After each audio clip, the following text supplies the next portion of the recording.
Sa bawat salita, bawat titik, at bawat himig ng pambansang wika, nabubuo ang ating kultura at identidad bilang Pilipino. Ang pagpapayabong ng pambansang wika ay hindi lamang tungkol sa pagtuturo sa paaralan, kundi pati na rin sa pagpapahalaga sa ating sariling wika sa araw-araw na pamumuhay.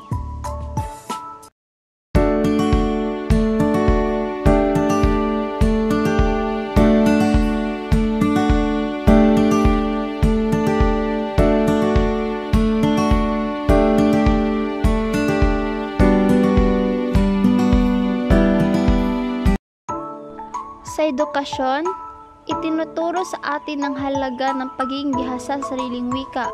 Ito ay sandatan natin upang maunawaan ng ating kasaysayan, kultura at pagkakakilanlan bilang isang bansa. Sa kultura, ang pambansang wika ay tulay sa pagpapalaganap ng ating mga tradisyon, musika at sining. Ito ang nag-uugnay sa bawat Pilipino, nagbibigay buhay sa ating mga kwento at alamat.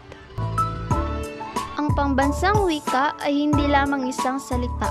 Ito ay boses ng ating bansa, ang tibok ng ating puso bilang Pilipino.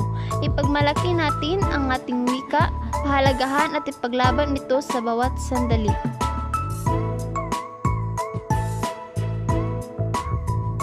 Isulong ang pambansang wika, itaguyod ang ating kultura.